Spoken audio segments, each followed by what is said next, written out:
Turn, O virgin daughter of Israel, to these your highways by which you went. Welcome to Reunion Roadmap, a place to discover the people and communities along the highway of restoration for Israel's house of Joseph. Reunion Roadmap is a B'nai Yosef North America production. Be our guest for the next hour as we meet the people of the emerging house of Joseph here in North America.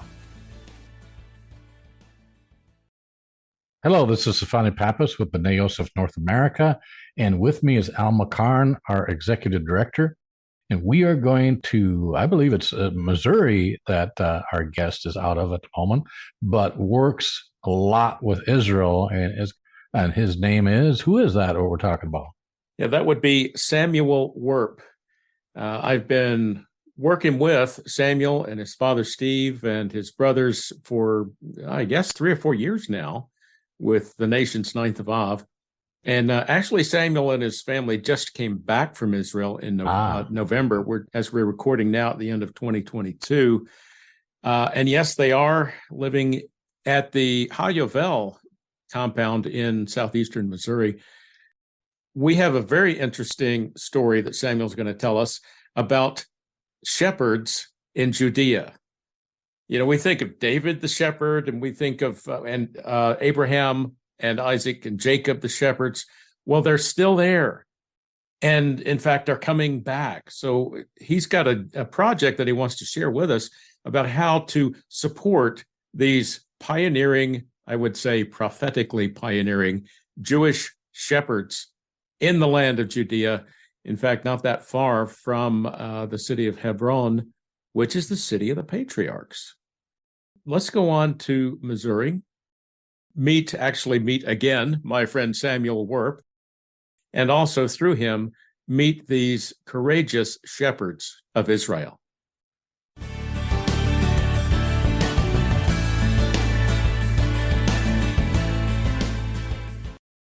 Well, welcome back to another interview segment of Reunion Roadmap. This is Al McCarn, and it just occurred to me that we're recording for the end of 2022, and this is the second time in 2022 that I've sat across a computer screen and looked at my friend and brother Samuel Wearp, and we're going to be talking about something very important to the heart of God, to the land he cares for, to the people he cares for, Israel, Jewish pioneers who are walking out the promises. And Samuel, welcome back to the show. Thank you. It's good to be here. Good to be back. Yes, and good to be back in more ways than one. You just returned another sojourn in Israel. Tell us a little bit about what you were doing there and where you went.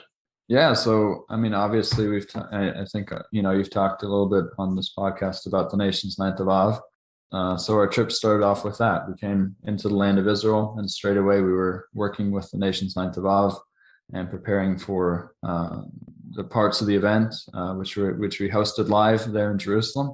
And that was really amazing. That was a really amazing time. And that was our first, I think, maybe about 2 weeks that we were in the land. We were in the beautiful city of Jerusalem, and we got to call it home for 2 weeks. And then we were there for another around 2.5 months. And so during that time was when we met. Dad actually met first. My dad, Steve Wearp, met with these people first, and then I did in Chavat Ma'on, and that's when we decided there's a project that we should get involved in. So that was kind of the story. And then now I'm back here and working on it. And back here is in Missouri. Currently Missouri. Then you're still at the Hayovel property there in Missouri, right? Correct. So this project in Chavat Ma'on is what we want to talk about. It's one of a number of things that your family and your family's business, Blessed by Israel, are connected to. So tell us a little bit about what it is. First of all, where is Chavat Ma'on, and what is it there that got your attention? Well, so it's funny when it happened. Mom and Dad and one of my brothers were kind of out and about, and they wanted to quote unquote vacation, and so they went to an area which is the southern Judean hills. And in that area, they were looking for a place to just rest and relax and take it easy, and somehow got in contact with a lady named Shana. And it was through Shayna that we found out, because she lives in the community of Chabat Mon, we found out about what's going on there. And so through a time of what was supposed to be rest and relaxation turned into a time of realizing, and that's kind of, I guess, the way God works, right? It's a time of realizing that there's still a lot of work left to be done. And I think it's something that's repeated throughout Scripture, right? And we're coming up, in a few weeks onto the portion what's called Vayeshev, and it's Jacob settled. And immediately when Jacob settled, all of a sudden the brothers start fighting, and you realize there's family issues. I can't settle. I can't try and get comfortable. Really, it's recognizing that there's a lot more that needs to be done. So that was kind of, that was my dad's first time down there. That was the time. That was really when they got to meet the people. And I think it was maybe about a month later that I went down with him, got to meet the people, and really, it's amazing. You go into the wilderness of Judea, and it's basically desert, except for it's just like you can pick out the Jewish communities, because where there's a Jewish community, it's green. And so you just look over the mountaintops, and wherever you see green, you're like, that must be a Jewish settlement. That must be a Jewish community. And they really are, right? It says in the book of Ezekiel, I think it talks about the mountains of Israel shooting forth their branches and yielding fruit, because the people of Israel are beginning to return to their land. And that's really what we're seeing happen. I think we are honored and blessed to be able to live in the times that we are. And not only are we honored and blessed, but it's an invitation to all of us that past generations have not had. And that invitation is come and be a part, come and be involved. And I always tell people, unfortunately, as of right now, a lot of it is limited to our resources, giving our funds, giving our money. But the more that we give and the more that we change the atmosphere, because we literally are changing the atmosphere in Israel, the more that we do that, I think the more the doors are going to open to where we have more abilities and more and are able to more be involved in the work that's happening right now in that place, in that land. Yes, and that's been one of the very encouraging things, well, for me, and I think for anyone who is paying attention, is the fact paying attention is important. Well, and that's just it. I was thinking about this over this last several weeks of the prophecies that are actually being walked out and fulfilled in Israel right now. As I'm thinking of the miracle of Israel, and I know go back, 200 years to the way that God brought about the reestablishment of the independent nation of Israel, bringing the Jewish people home. It's one miracle after another, but every single one of those miracles would not have come about if there hadn't been people to do the work, right? To walk it out. Even now with HaYovel, whom we both know, and you live with them, you work with them. They have, for going on 20 years now, been laboring in the land in Judea and Samaria, working with vineyard owners and bringing Christians in, just as the prophecy says. Yeah. The nations will come and tend your vines. Yeah, exactly. Okay, and this is happening now, and I've seen it myself with my own eyes, as you say, going out through what the rest of the world calls the West Bank, but we know it's the biblical Heartland. And those green spots on the hills and down in the valleys, those are where these intrepid Jewish pioneers have been. And they have believed God and walked out the promises against immense opposition. Yeah. And we could talk, everyone knows about or should know, about the Palestinian opposition, the terrorism, the UN opposition, the nations of the earth coming against expanded Jewish settlement. But there's even more within Israel itself. And there we could get into internal Israeli politics, but I don't want to go any more in that direction. That's right. Easy to see. Just look it up on the internet, read the newspapers, you'll get that narrative. I want to know about these people in Chabat Mon who, like others who've been going before them and are with them, they're counting the costs, but they're not letting those costs deter them. Yeah. So what is the dream they're walking out? Well, I'd say partially, just to go back to what you were saying, the news and the media and the narrative that's out there currently has been a narrative that's been around for a long time, and the occupation of the Israeli, of Israelis occupying the West Bank, or trying to offer a two-state solution, and all of these different things. it's the world's peace plan, right? And the world is offering a peace plan. And I would say there's an opposite to that. And the opposite is that we haven't tried God's plan. And God's plan, God has a very specific plan laid out through Scripture. And what is that? It's the restoration of the nation of Israel back into their homeland. And we're talking about the land of Israel as a whole, but it's very interesting because the land that Chabat Maon is in is called Judea. And it makes sense that the land of Judea is for the Jews, right? And in Hebrew, it's the land of Yehuda for the Yehudim, right? It sounds even closer. And that's why they want to call it the West Bank, because if you call it Judea, obviously Judea is for the Jewish people, right? Obviously that Chabat Maon has the right to exist.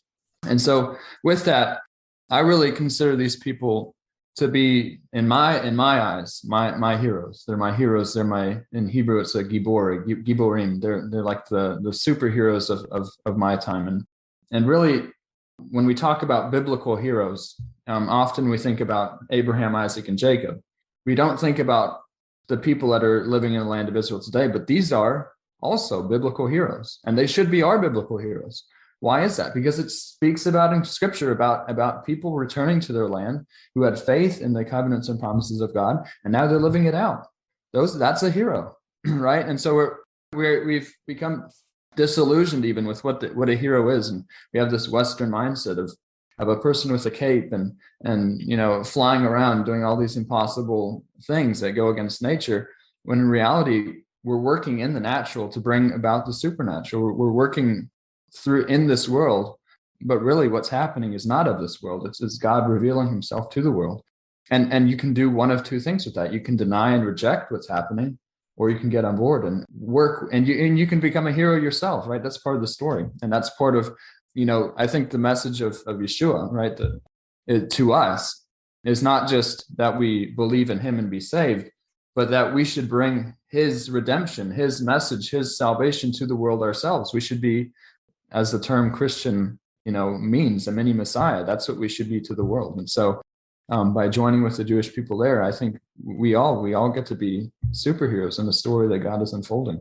And you don't have to have a cape or save cats from trees or, do all this. And also it's putting your money where your mouth is and saying, I believe and invest. You see, this isn't just throwing money at issues and situations and saying, I hope it goes away, I hope things change.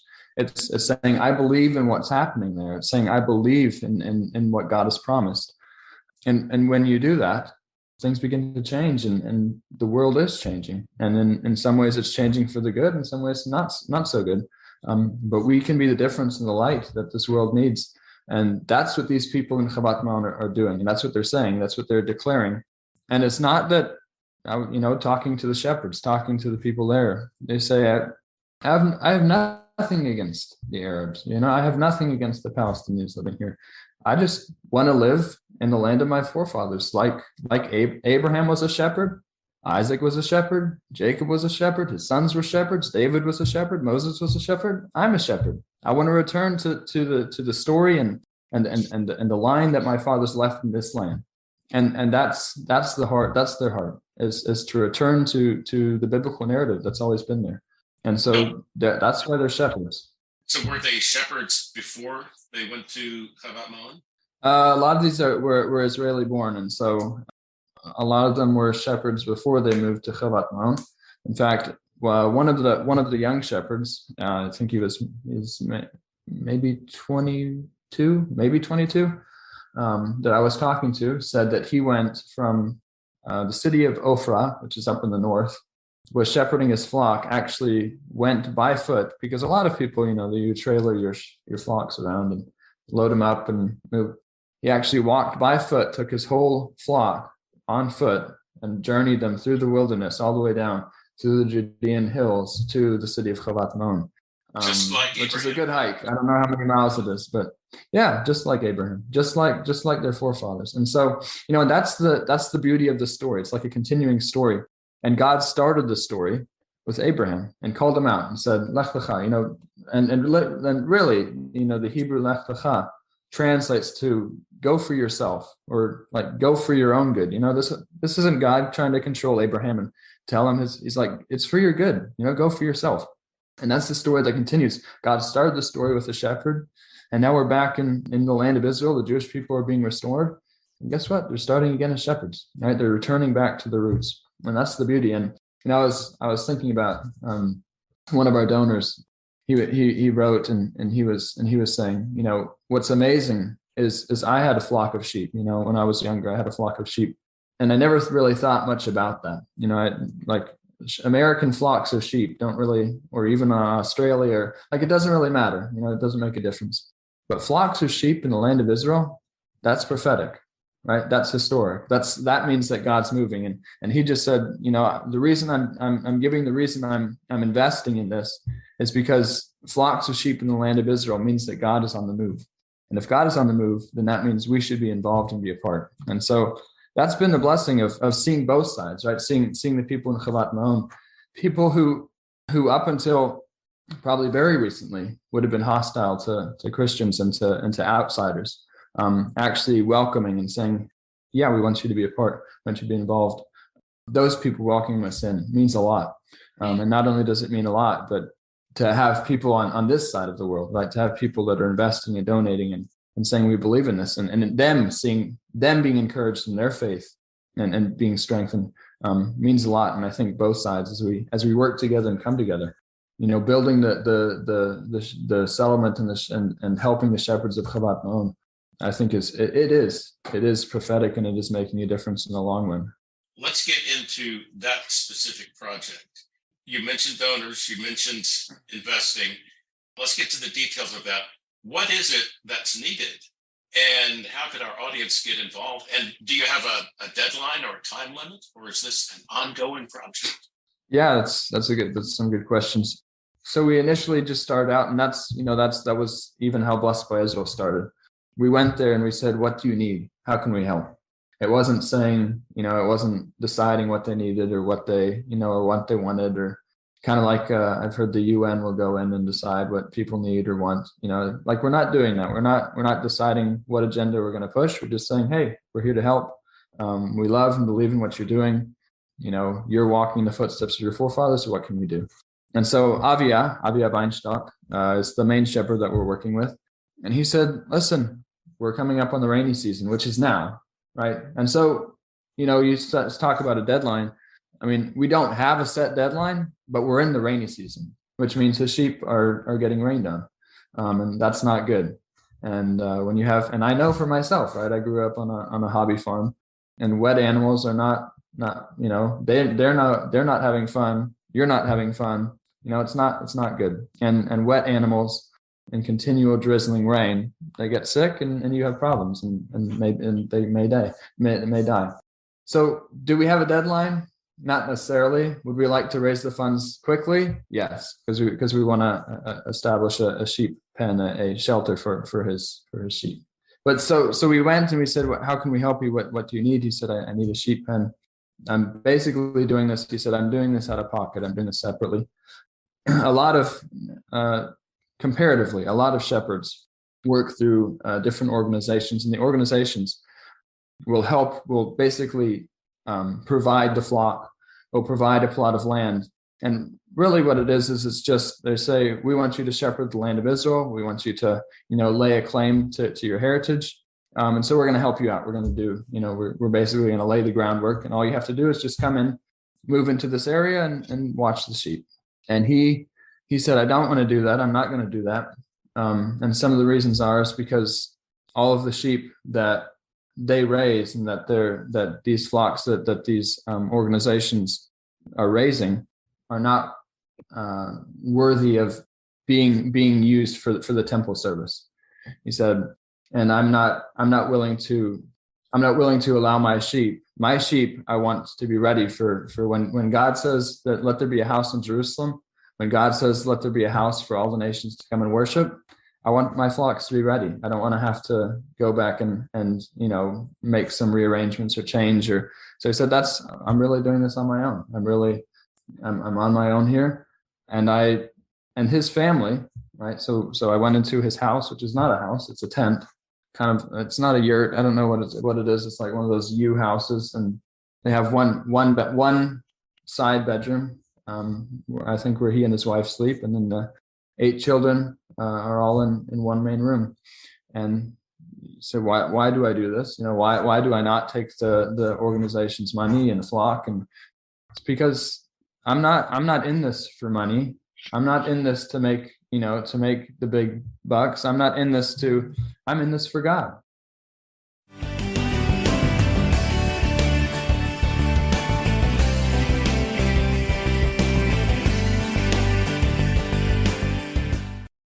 And now, Barry Phillips and the Aleph Tav Band with Watchman's Cry.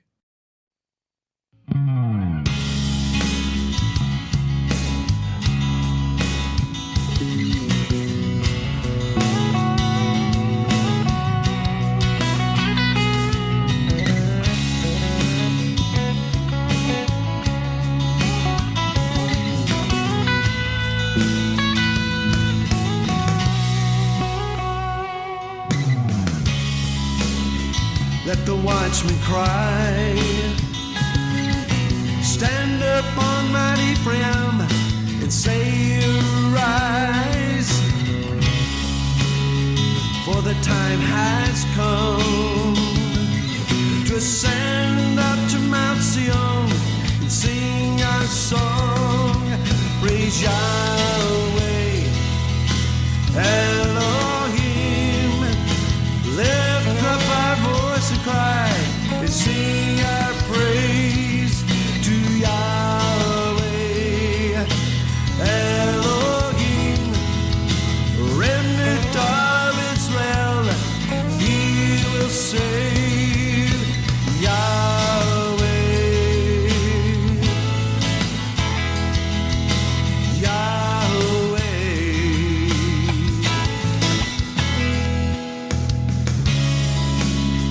With weeping we will come, walking by the waters in a straight and narrow way.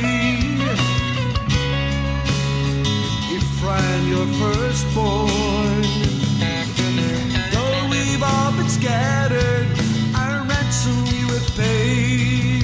Praise Yahweh, Elohim. Lift up our voice and cry and sing our praise to Yahweh, Elohim. Remnant of Israel, He will save. Yahweh, Yahweh. Come and see the bridegroom in Jerusalem. Come and see the bridegroom in Jerusalem. Come and see Messiah in Jerusalem. Come and see Yeshua in Jerusalem.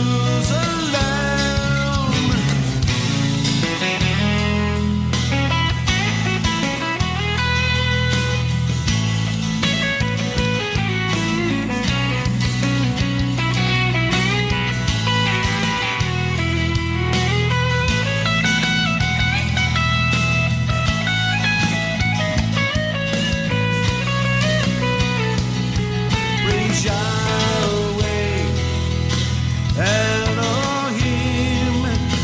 Lift up our voice and cry and sing our praise to Yahweh, Elohim. Remnant of Israel, He will save. Yahweh, Yahweh.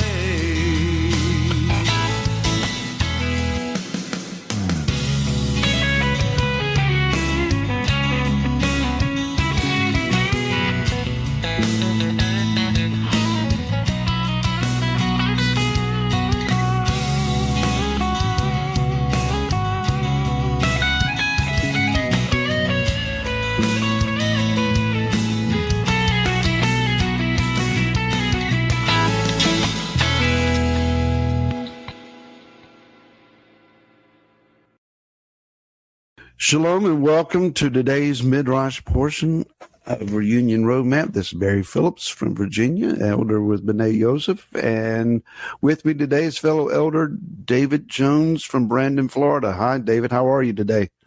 Shalom, brother. Doing good. Bright and sunny this morning. It's about opposite here, but we'll get through it.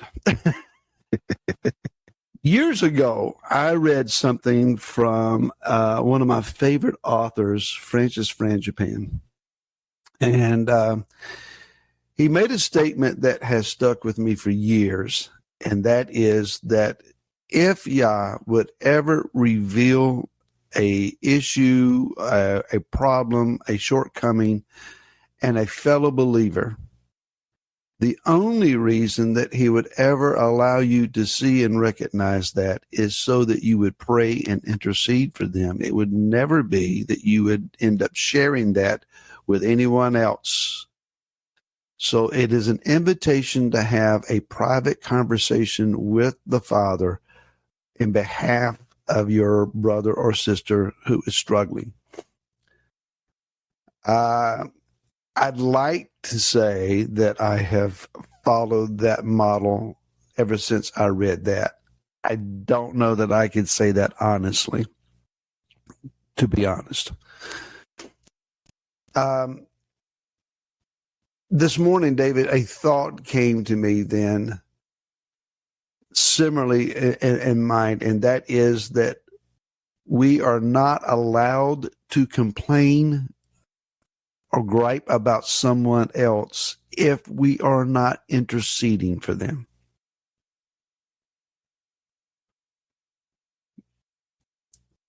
If we think about that in terms of, say, even someone as close as your spouse, we can mumble and grumble. I don't know why they always want to do it this way or why they never do something other, etc.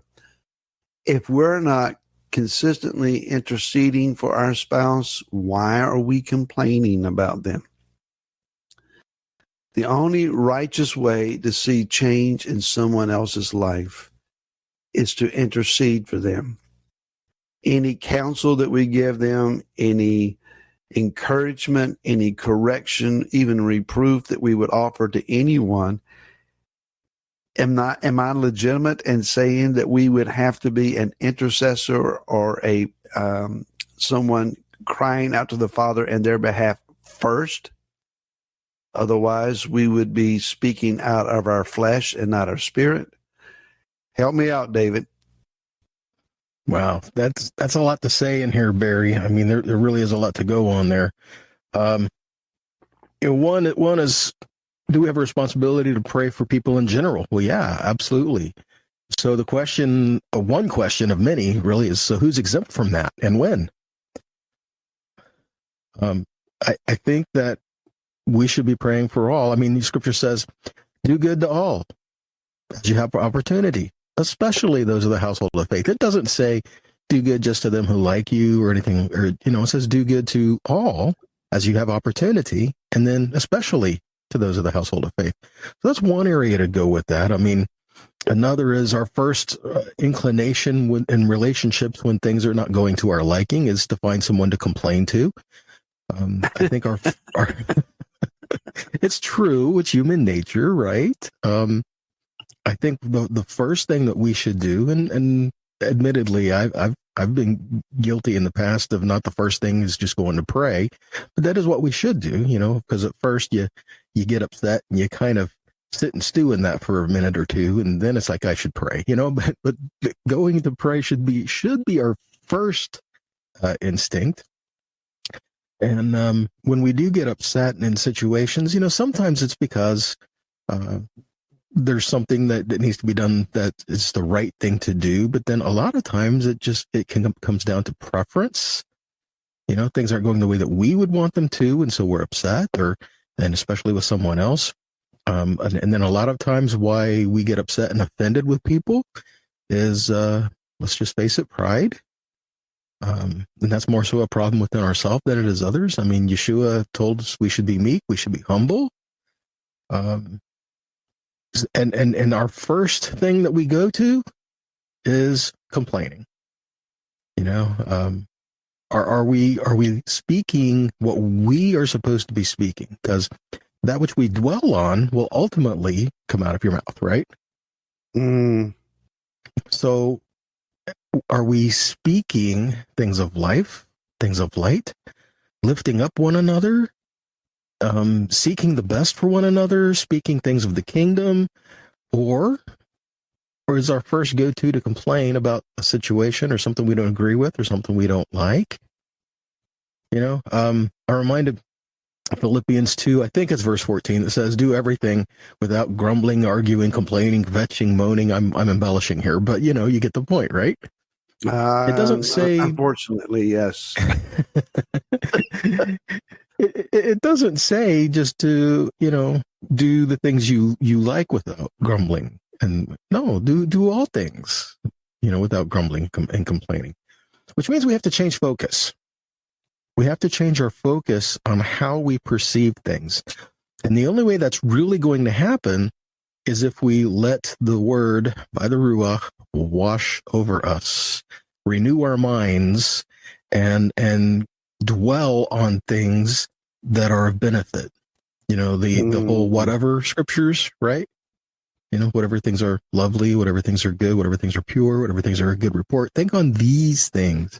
So when we fill our minds with the other things, it's easier to lose focus and to look for things to get upset with one another about. If the table were turned, if someone had an issue with us, now I know that's just not possible, but let's just say for a moment that it might be. We rub someone the wrong way. Someone doesn't appreciate how we go about things or our manner, etc. Would we want them grumbling, mumbling, and complaining about us, or would we not rather appreciate them praying for us? Now, how they pray for us might be an issue as well. That's a good point. If they're praying, Father, I just pray you fix him. I mean, just change his mind, change his heart, change his ways, change his attitude. Every time he gets ready to say what bugs me, I pray that his tongue just gets tied up and he can't even speak, etc. Don't do that. You know, that's not a correct way to pray. Yeshua said this in Matthew 5:44, but I say to you, love your enemies, bless those cursing you, do good to those hating you. And then he says, and pray for those insulting you and persecuting you, so that, in the next verse, you become the sons of your Father in the heavens, because he makes his sun rise on the wicked and on the good, sends rain on the righteous and the unrighteous. And then David, he adds, for if you love those loving you, what reward have you? Doesn't everybody else do the same thing? If, you know, we were told as children, if you want to have friends, show yourself friendly. That works, but sometimes the people that you need in your life are those who are adversarial, and at least in their initial meeting with you. So if we only are friends with those that are friendly toward us, if we can only walk with those who walk as we walk, and not with those that walk differently than we, what have we accomplished? To bring the body of Messiah together.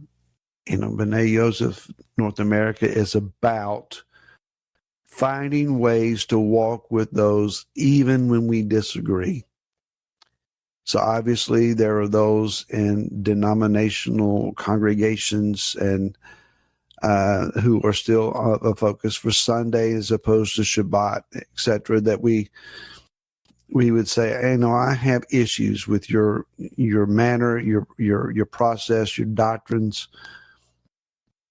But if we can only walk with those who keep Shabbat, what have we accomplished? Well, that's a tall order on its own. just to walk with those who keep Shabbat, because there's such variety and such differences. But to reach out and find ways to partner with those that, they're well outside of our circle. I think that's what Yeshua is calling us to do. And not only to walk with them, but to pray for them. And our prayers, it can't be just, Father, I pray you convince them that Shabbat is better than Sunday, or that they need to stop eating unclean food. We need to pray a blessing on them. Father, give them an ability to speak your word in truth. Give them favor with their family and coworkers and neighbors. Father, heal their bodies, bless them in their finances and businesses and what they're putting their hand to. And we might think, well, but they don't do it the way that we do it. Well, as I heard a lot when I was growing up, get over it. Sometimes that is just what we need to do. If we are different parts of the body, we do need to understand different parts function differently than others. And we have to be mindful of that. And we're all in different stages of our walk and of our life with Yahweh, and be mindful of where you were and where you are. And where you are is not the complete and fullness of where you are supposed to be. The minute you say, oh, I've learned it all, I don't have to learn anything, you're wrong. I mean, Isaiah chapter 2, verses 2 and 3. Okay. It says, it will come to pass in the last days, the mountain of Adonai's house will stand firm as the head of the mountains and will be exalted above the hills. So all nations will flow to it. And many people will come and say, come, let us go up to the mountain of Adonai, to the house of the God of Yaakov.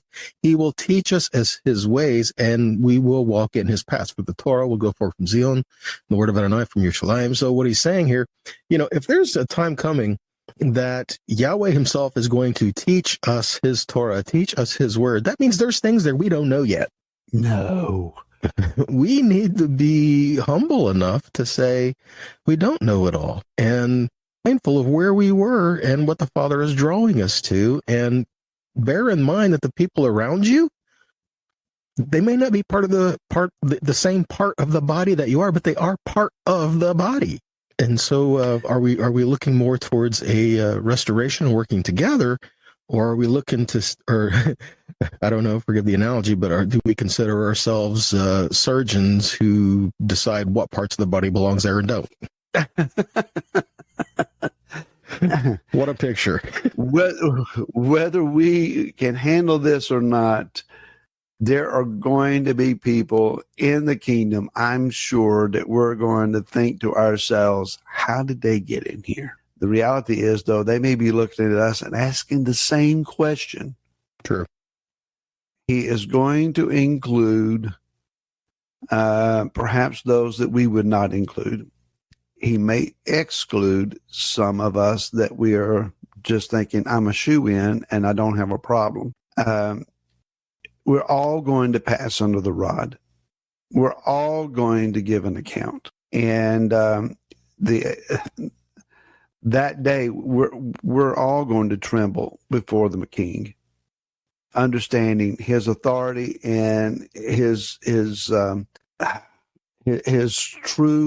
full true judgment of ourselves. So before we open our mouths and complain about someone else, before we go trying to get the splinter or a speck of sawdust out of someone else's eye, we need to consider the 2 in our own.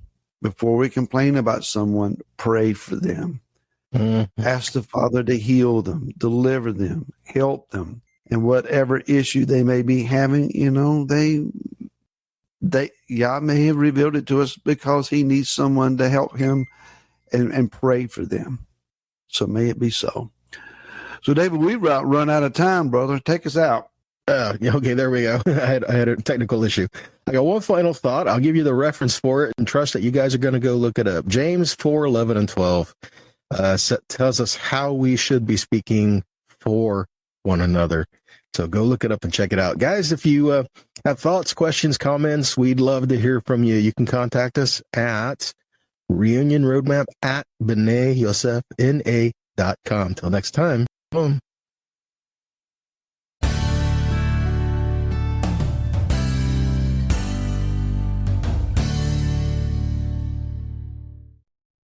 From Root Banks, Shema, and no one else. Root's music is available at iamroot.com. Shema Yisrael, Yahweh Eloheinu, Yahweh Echad, Baruch Shem Kivod Melechuto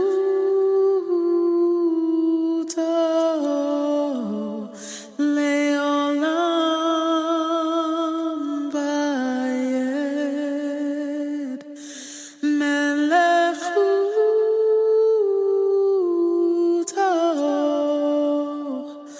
Leolam Vayed.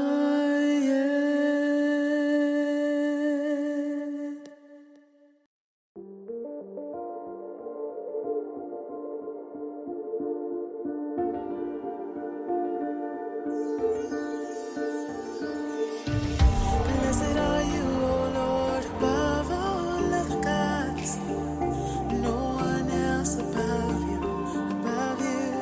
Oh, you are Yahweh Elohim, mighty God. There is no one above you. No, you are Yahweh, and there is no one else above you. Are Yahweh. There's no one else above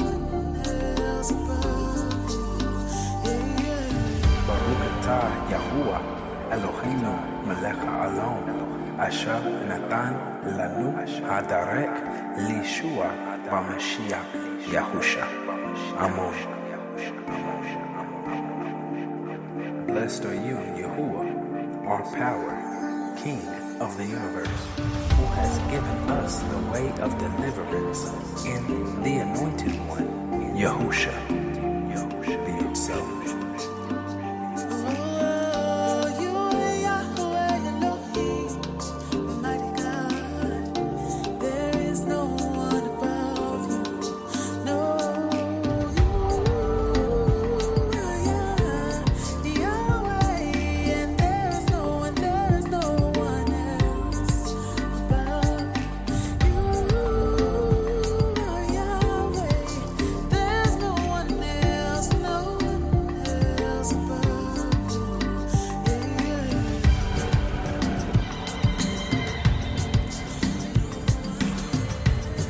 There's no one greater than you.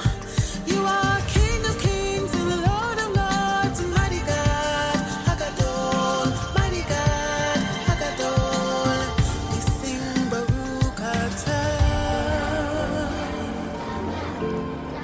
Baruch atah, Yah, Baruch atah.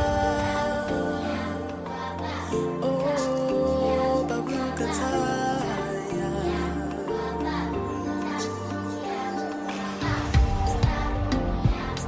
Baruch atah, Yah. Baruch atah,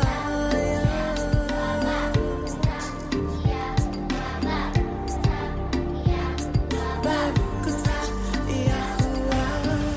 Blessed are you, O Lord, above all other gods. No one else above you, above you. Oh, you are Yahweh Elohim, mighty God. There is no one above you.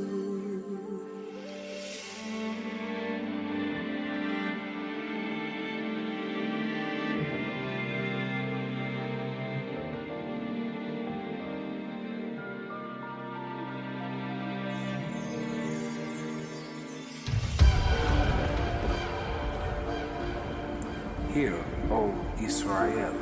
Yahuwah our Elohim. Yahuwah is one. And you shall love Yahuwah your Elohim with all of your heart, and with all of your being, and with all of your strength. And shall be the words, these that I command you today, in your hearts.